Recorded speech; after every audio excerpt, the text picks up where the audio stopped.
السلام علیکم ملګرو د پښتو ادب کور چینل نه یو ځل بیا تاسو سره مخاطب یم. راغلی ما قاضي صاحب له دې دپاره بیا راغلی یو چې موږ د بیا خپله تازه ترینه شاعري عشق دریاب دی د جنون د معیار خبره نه ده. عشق دریاب دی د جنون د معیار خبره نه ده. بې پایانه سمندر دی تش د یار خبره نه ده. ته پرده شه زه به چپ شم خوا د خلکو رایخیږي. ته پرده شه زه به چپ شم خوا د خلکو رایخیږي. راځه خپلو کې به کینو د بازار خبره نه ده. ډېره لا ډېره دا چې وینې مو بهیږي دا بچي چې مو قتلیږي. دا چې وینې مو بهیږي دا بچي چې مو قتلیږي. دا زمونږ بې اتفاقي ده د اغیار خبره نه ده. یو چې بل ته ډاکو وایي دا جګړه په کورسۍ ده. یو چې بل ته ډاکو وایي دا جګړه په کورسۍ ده. د نولي خبره نه ده دا د مار خبره نه ده. د خپل ذات خوشحالي غواړي دوی عوام وایي خپل ځان ته. د غریب خبره نه ده دا د خوار خبره نه ده. ټول زخمونه مې خمار شو په قسمت به ترې رغېږم. دا د ژبې پر هرونه د گزار خبره نه ده. ډېره لا ډېره او زلمو پیغلو پورته کړې جنازه د ثقافت ته. او مونږ ټول پکې شامل یو تش د ښار خبره نه ده. ډېره لا ډېره او دا چې زه مستی کې مست شم خوشحالېږم خندېږم. دا مستی زما د ذات ده د خمار خبره نه ده. او دا چې ګډې وډې وایي د یو بل ګریبان کې لاس دی.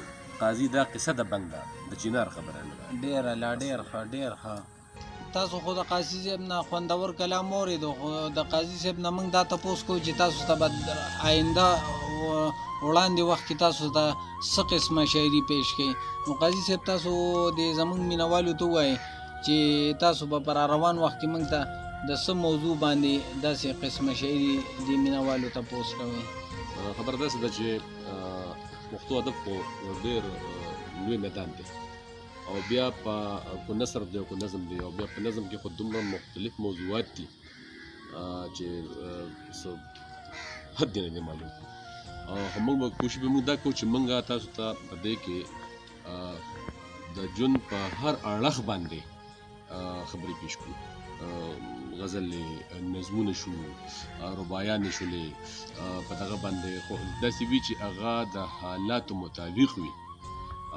څه پکې داسې مخکیني دغه هم شته شاعري خو داسې شاعري خاص کر چې هغه په موجودي حالاتو باندې که هغه زموږ معاشي حالات دي که زموږ معاشرتي حالات دي که هغه زموږ سیاسي حالات دي تنازع به نه جوړوو خو داسې شاعري به کوو چې هغې باندې موږ په دې ځکه چې دغه د شاعرۍ مطلب عمده دی چې ته د دې معاشرې د دې خپلې ژبې هر اړخ د خلکو په وړاندې کښېږدي او فیصله بیا دا د عوامو کار ده چې یا د هغوی د ویشره او دغه د تجزیې شعري سړي کومه کړې ده یا دا کوم څیز چې موږ ته پیش کړو آیا دا حقیقت دی او که نه دا دروغ دی. نو زموږ به دا کوشش وي چې موږ د څیزه په دغه لاین باندې مخکې بوځو او تنازع به نه جوړو.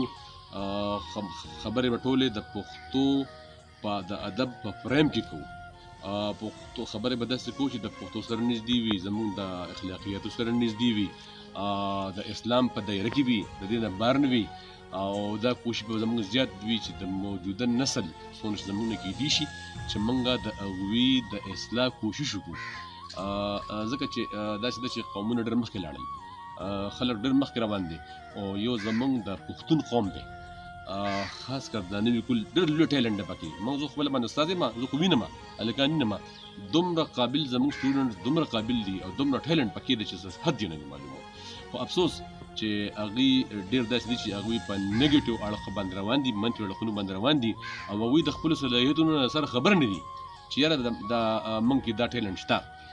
زموږ به دا کوشش وي چې موږ دا ماشومان دا زلمي دا پیغلې دا موږ رابیدار کړو او دوی په دې قومي چې کومه ترقي ده او د پښتنو چې کومه ترقي ده چې په دې کې دوی خپله برخه واچوي او منګه د قانون په سب کې ودرېږو او هڅ کې غړې ودرېږو یو ځل بیا لکه څنګه چې د پښتنو تاریخ دی لکه څنګه چې پښتنو د ژوند په هر میدان کې ترقي کړې ده که هغه سیاست دی او که هغه ادب دی که هغه نثر دی او که هغه نظم دی نو موږ به دا کوشش کوو او تاسو به دعاګانې کوئ او موږ به سپورټ کوئ ان شاء الله